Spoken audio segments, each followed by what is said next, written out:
Previously on this channel we went to a bunch of art stores in Paris, and since then I've accidentally bought a whole bunch of art supplies, so we'll be testing them out in this video. So this is the watercolour set that I got from Charvin. All of their watercolours are handmade in Nice. They're a little bit on the pricier side because of that. I'm not sure really what to expect because I could only find a couple of mixed reviews. I'm just going to swatch them out and see how the colours look.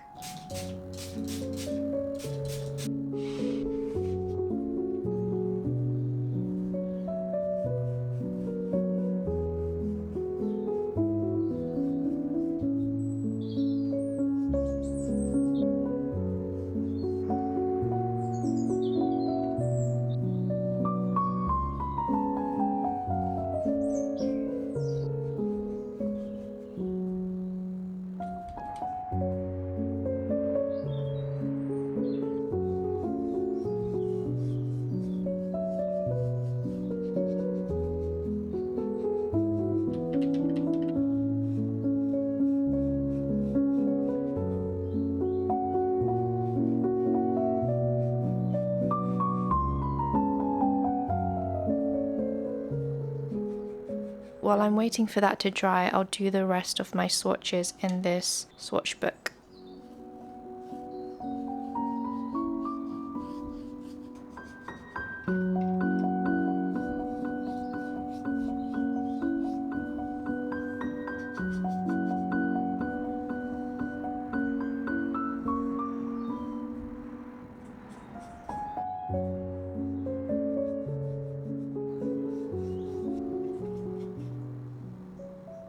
Okay, so I'm not sure about this blue. It was quite hard to reactivate. I'll try this one, which is the freebie colour that I got.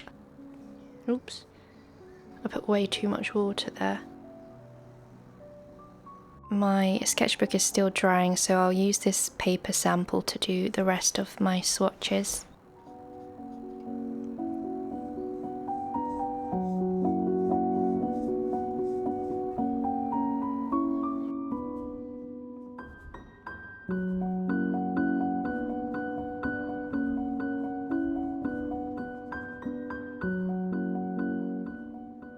So after swatching some of them out, I've realised I've probably put these colours in the wrong order, but I'm just going to continue to swatch them as they are.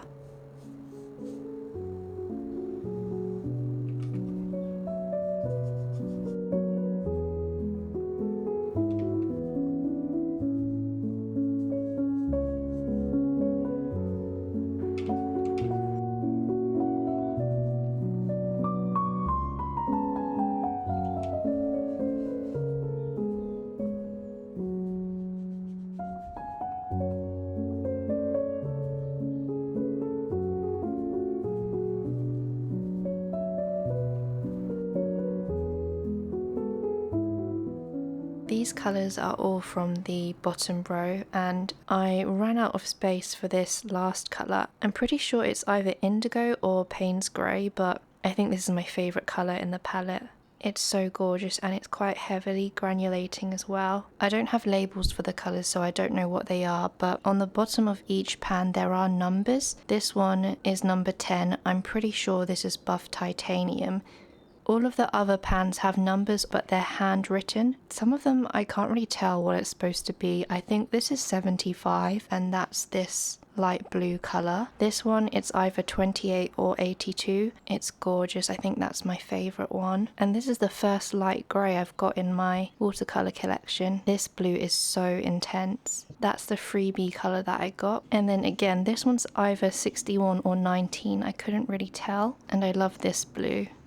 It's like a cobalt teal blue, and that's kind of like a green gold, I'm assuming. That's what it looks like. This orange is so bright. It looks like a new gamboge, but not sure. I love this colour. I had a look on their website and I found the names for each of the colours. So this one is not buff titanium, it's Naples yellow, which I really love. It's a gorgeous colour and it's quite creamy in consistency, but obviously you can water it down. This one seems to be cadmium yellow, and this one is a Hansa yellow, which is really gorgeous. These two make some really lovely mixes. This one, I think it translates to quinacridone Garnet, which is PV19. I think that's equivalent to Quinacridone Rose from Daniel Smith. This one might be my favourite colour from this page. It's really pretty, and these two make a really nice blood orange when you mix them together. Then this one is PR122 called Neon Rose. It's just this magenta colour, and this one is Neon Violet. It's PR122 with PV23RS, which I think that's the pigment for dioxazine violet. So I really wish I just got the pure dioxazine violet colour, because I could have just mixed this out of the two. I was really loving it so far with all these colours, but then we got to swatching this royal blue, which is PB29, and no matter how much I scrubbed it with my brush, I put so much water on it, it wouldn't paint the blue that I was expecting. If you compare it to any other ultramarine blue, it's quite disappointing, to be honest. Maybe I just got a defect pan, but if I ignore that blue one, they're so pretty. I love PV19. It makes really nice mixes as well. And then we're on to the blues. This is Prussian Blue, PB27. I really like this one. It's quite intense. And then Ceruleum, which is lovely as well. I'm not sure what this freebie colour was. I couldn't find it on their website, but it kind of reminds me of a manganese blue or something like that. It's lovely. And then this is Blue Turquoise, which is one of my favourite blues from this set. It does granulate, but you can't really see it here. I did a bigger swatch here, it's slightly granulating, it's really nice. And then this colour is, I Google translated it, it comes out as meadow green, and it's this lime sort of apple green colour, which I really, really like. I think it looks really cute with this rose colour. They just go so nicely together. This one I think is sap green, and then raw umber and yellow ochre. The raw umber is quite heavily granulating. I think the pigments sort of separate out, which is a nice effect. I think this will look really nice for tree bark. And then the final two colours are Payne's Grey and Azure Grey, which are two of my favourites from, well, I can't really pick a favourite. I do love these two and the rose colour, but you can never go wrong with Payne's Grey. And then this Azure Grey is this steel colour. I really like it. It's probably great for stormy skies and things like that. And this is Prussian Blue with Payne's Grey. I was just messing around with the colours and seeing how they react with lots of water. They're so pretty. I really love these colours. I don't know. Do I forgive them for this PB29? I mean, it doesn't look great, does it? But so happy with these ones. I think I just might swap this blue out entirely with the freebie blue, but not sure. I love all the colours apart from this. Like, what is that? Anyway, whatever. These are gorgeous. And gorgeous again. And then I did some experiments with colour mixing and also layering the colours. I found this paint layers quite nicely. It seems quite nice for glazing and layering techniques. I really like that effect. It looks almost kind of glowy when you layer the colours. And yeah, I did some more colour mixes. So the rose colour and this Hansa yellow colour, when you mix them, it makes this really nice blood orange, which is here. And again, it layers quite nicely. Really pretty. I wish I did get more single pigment colours because it makes mixing a bit easier. Oh, this is the Prussian Blue and Payne's Grey. Just experimenting with the colour to see what it looks like. Really love these two. I think probably my favourite are the Quinacridone Garnet, Naples Yellow, Payne's Grey, maybe this Azure Grey as well. And I really love these two, the Prussian Blue and this Turquoise Blue. They're gorgeous, but this one, the Ultramarine or the Royal Blue, this one was a bit rubbish. I might just swap it out for the freebie colour and replace it entirely. I just really love how this watercolour tin looks, especially with the free wells. I definitely prefer them to plastic tins. The paint does seem to bead up a lot less on metal compared to plastic. I really love these watercolour tins. I've been looking for ones like these for ages. I know whiskey painters do paint palettes like this, but it's around 70 quid for a palette alone, and then I think I have to pay £20 shipping from America. So when I saw this in Charvin, I was like, yep, I've got to buy that now. More recently, I found some traditional style metal tins on AliExpress as well. I think they're only £15 to £20, which I'll be showing a bit later because I'm using that to store my Roman Szmal paints. These paint pans always have little segments here, so if you really wanted to, you could fold these segments down and it would fit a full pan instead of a half pan, which is what I did for my Roman Szmal palette because they all come in full pans.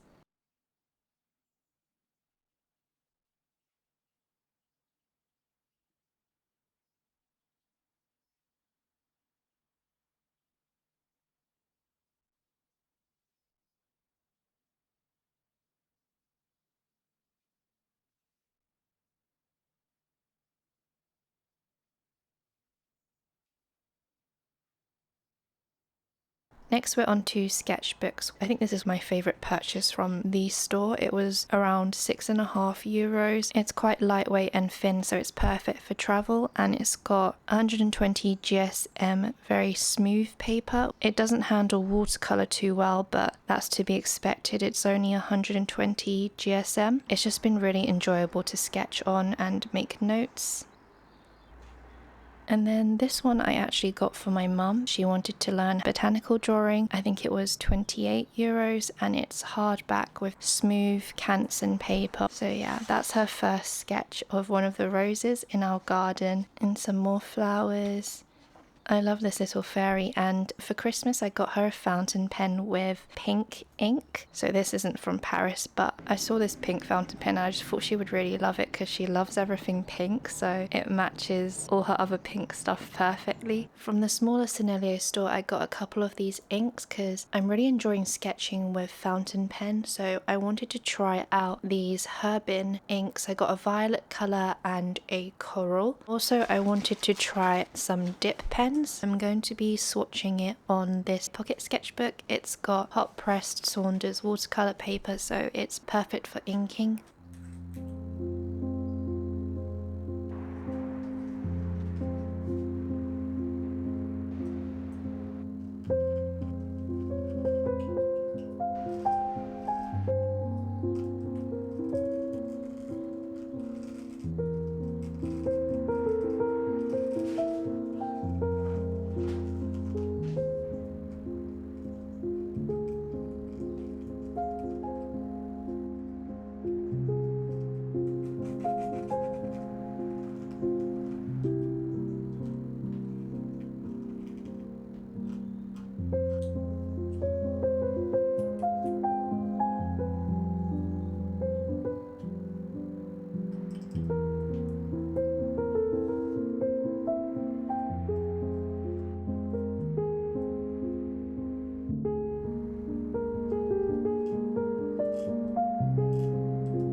So I quite like using these dip pens. I think this was around €7 for the holder, and then the nibs like these, they're always around 50p to £1 at the very most. It's also way easier to change colours. You just rinse it out with water and dip it into whatever colour you want, whereas with a fountain pen you have to refill the whole cartridge with the ink. The only downside is that you have to keep manually re-dipping it, and there's probably a better way to hold and dip the pen so that the ink doesn't run out as fast, and also the nib sort of splits in two. I don't know if there's a specific name for that, but I think I'm applying way too much pressure there. The line variation you can get is quite nice. If you apply more pressure, it's thicker, and then you can get thinner lines as well, which I struggle to get with my fountain pens. The ink colour is gorgeous, like it's very vibrant.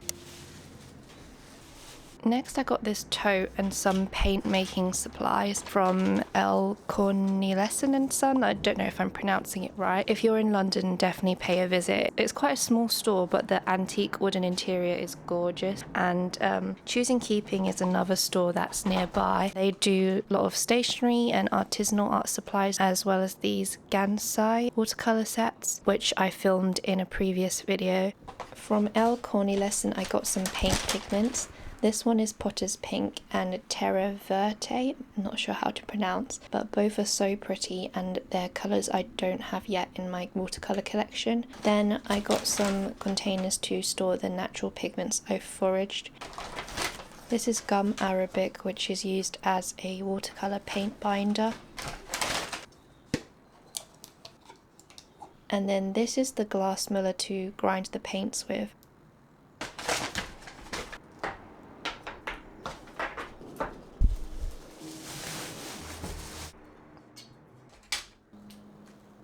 I also extracted my own pigment from pigment rocks that I found. So I think this one is chalk, and these two are from rocks that I found in my parents' garden. I just basically used the, I forgot the name for it, but the thing to crush the rocks. I'm quite excited to make these into watercolours. I have so many different projects that I want to do. I want to try wood making, to make wooden watercolour palettes. And then I usually get my regular art supplies from Jackson's Art Supplies. You can get little paper samples from them as well, which I've collected over all my numerous Jackson orders. One of you guys suggested to try this Dr. P.H. Martin's Bleed Proof White for highlights.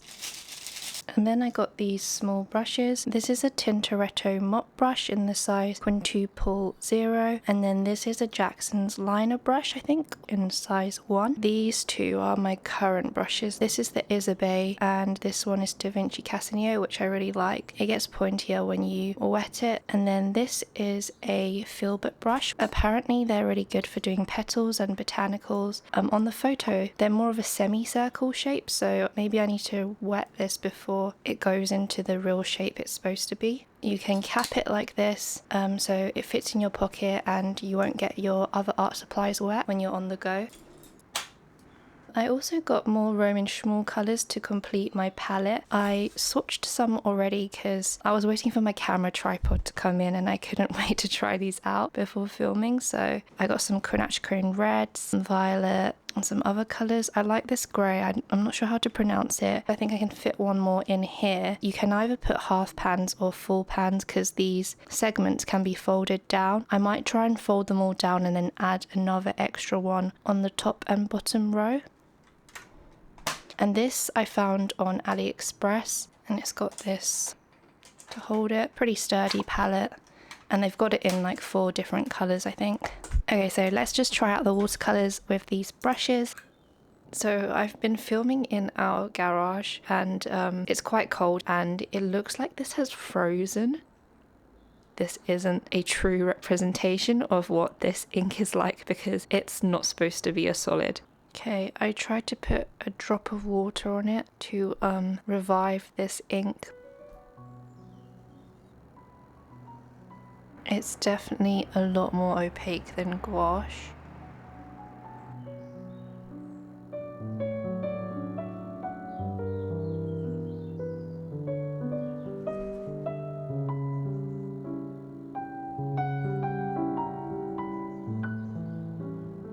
When you add more water, it still stays really bright. It just seems more fluid. I was worried that I wouldn't be able to use it because it's like a frozen solid, but when you add water, it just reactivates it. This is definitely going to be my go-to for highlights from now. I'm going to use my swatch book for my Roman Szmal swatches.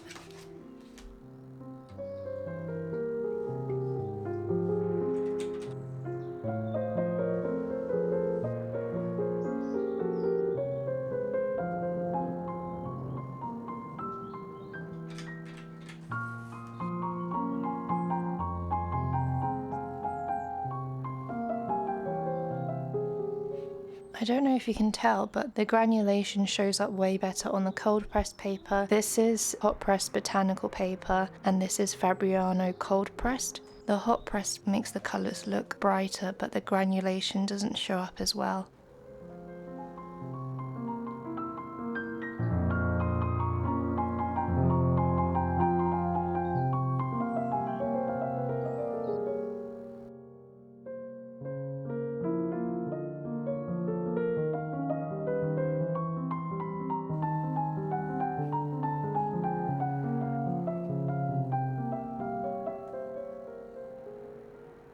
So I'm waiting for the swatches to dry before I can swatch on the next page, and I thought I'd try out this paper sample from Jackson's. It's their Two Rivers handmade rag watercolour paper. It goes up to 630 GSM, which is insane. I've never tried above 300 before. 300 is quite bendy, 400 is as well, but 600, it almost feels like cardboard. I might swatch some of the more interesting colours. I think I'll do the grey colour.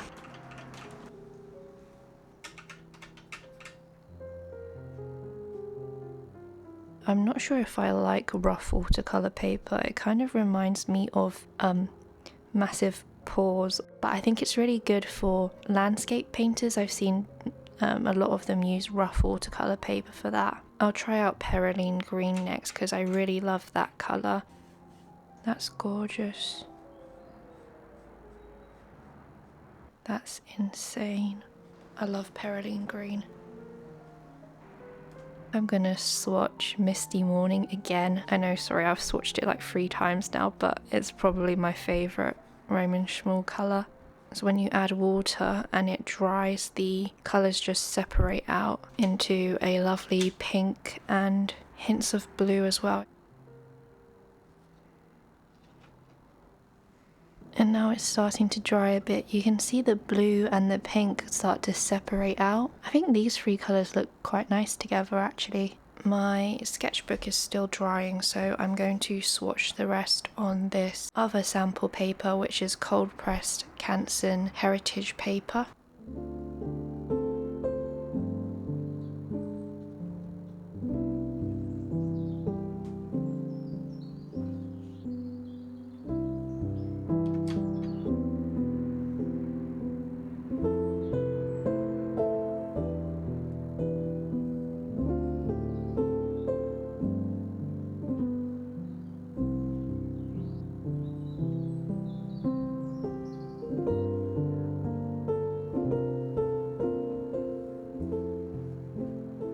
So my camera battery died. I did the rest of the greens and blues off camera, and you can see how the colour for Misty Morning has separated out. I think the colour separation shows even more on rough texture paper like this. It just sort of sits in all the little grooves of the paper.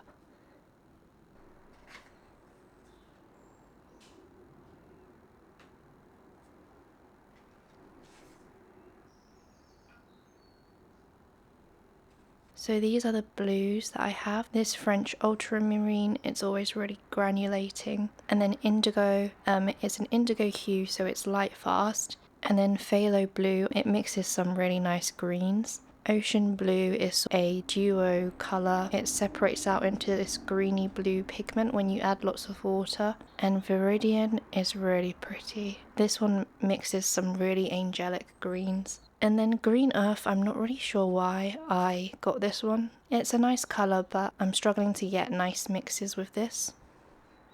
And then this one is Prisibis Grey. It's like Payne's Grey, but it leans more towards purple. I'm not sure if I should keep this or get Payne's Grey instead, because I do quite like a more bluish grey, but I think this might grow on me. And Perylene Green, which I always really love. And Aquarius Green, which is a more mossy type of green. They're really gorgeous. I think I do need a sap green or something like that to swap with this one. And then onto the yellows. I've got Aquarius Yellow, Hansa Yellow Deep, Quinacridone Gold, Quinacridone Cherry Red. These 2 colours are quite similar. I think I might want to get a redder red. And then Quinacridone Violet. My favourite 2 purples are Mineral Violet and Misty Morning. When you use more water with it, the colours separate out and you can really see it's got blues and pinks coming out behind the purple, and it's just really, it does look like a misty morning. It's really nice. And then Mineral Violet, it sort of reminds me of galaxy colours. It's got purple, but also hints of blue and pink. I did some mixes here. I really like the Quin Gold mixed with the yellows and blues. The gold pigment kind of just floats on the outside edge of the brush stroke. It's quite a nice effect.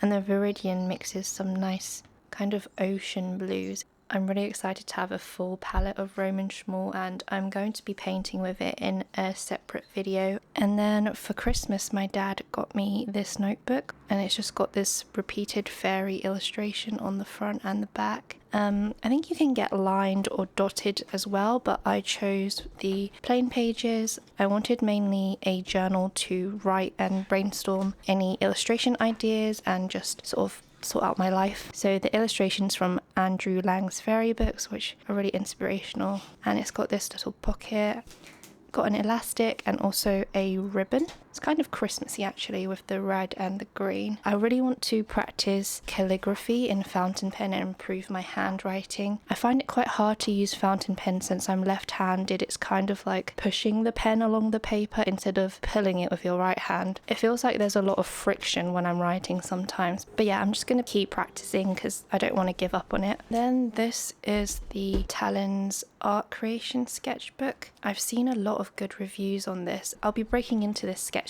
in a separate video. I'm quite excited to use it. And then the last one from London is called The Nature Notes of an Edwardian Lady. She does these beautiful watercolour illustrations. It's kind of like her watercolour diary or journal. So I think she lived in Warwickshire, which is the English countryside. And yeah, the whole journal goes through the months and it's just so pretty.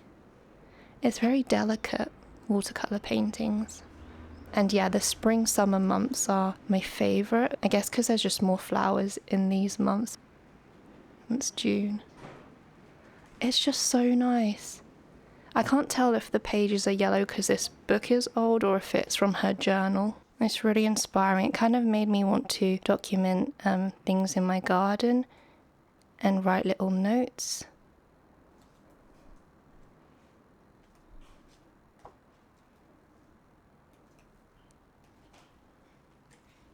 Yeah, 1905 Warwickshire. It's so nice. I love this. It's on my bookshelf now. And the inside cover looks really nice. This section is probably my favourite. I've been collecting handmade art supplies, which I absolutely adore. This is the Florence palette by Eleni Pottery. She has an artist ceramic collection, which I fell in love with. I think at the time this was the smallest palette on her website. She does like a smaller half-size travel palette now, which is also super pretty, and yeah, I can't wait to use this. She also wrote me a note, which is really cute, and yeah, definitely go check her out. She has sales occasionally as well, so actually I just realised this might fit into my Charvin pouch. It's literally a perfect fit. Oops. Okay, I might use this for this palette storage instead because it's kind of way too big for my actual Charvin palette. It kind of like flops around in the pouch, so it's a bit of a squeeze. But next I got this brush roll from A Gallo. They're well known for their luxury handmade watercolours, but they also sell artisan brushes and sketchbooks, and their monthly shop updates usually sell out so quickly, but I managed to get this brush set in teal.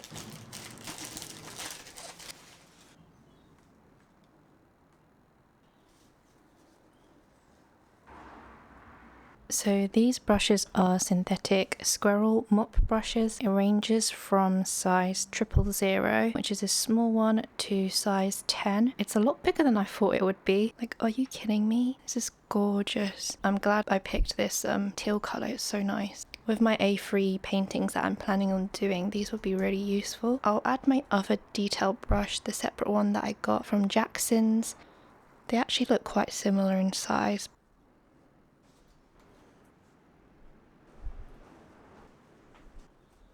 And then with my A Gallo order, they also sent me a freebie dot sample. It's called hand purple, or the purple of ancient China. So this purple, originally it was an ancient man-made pigment from over 2,500 years ago, used on the famous terracotta army. It kind of looks more blue than purple to me, but watercolours can be a bit deceiving like that. So we'll try that in a bit.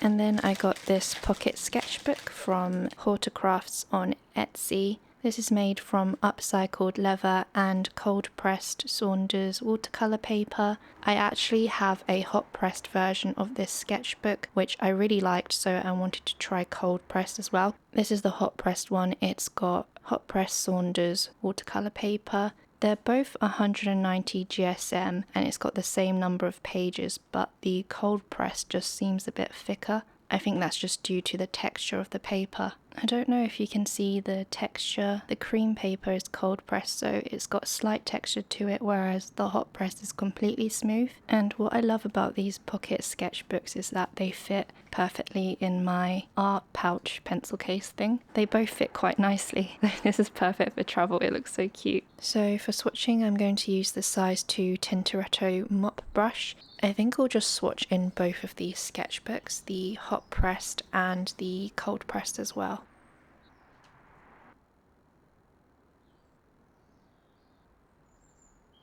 It's definitely a more bluish purple. It looks like it's granulating on this sample card. On the hot pressed paper, I can't really tell. I completely forgot that the inks that I got are not waterproof, so yeah, I won't be able to use them together with watercolours.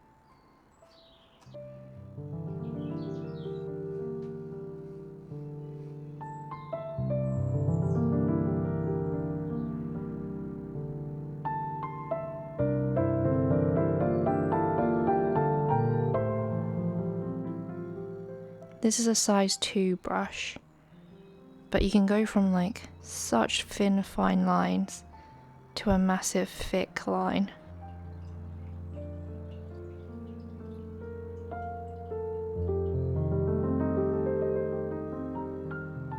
This granulates quite heavily, it's quite pretty, and when you dilute it down, it's almost like a nice lavender colour. I really like this.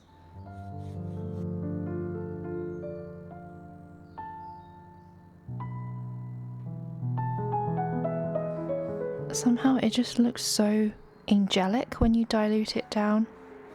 I really love this. I really hope I can buy one of their paint sets one day because their colours just look gorgeous.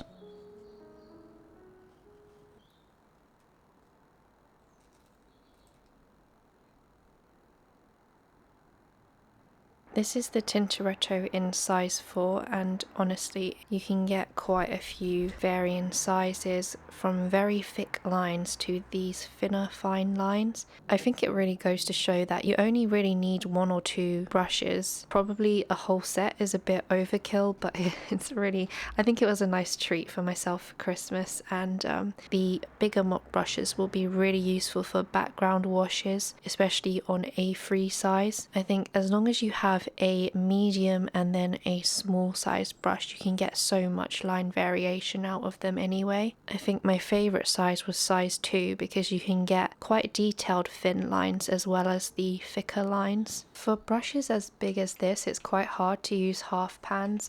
I guess it would be better suited for if you've got tube paints, which you probably would be using if you're painting on a larger scale, or if you're using maybe full pans would be a lot better because I can barely get the brush. It's like twice the size of the pan. So okay, I didn't really have enough water on the brush, but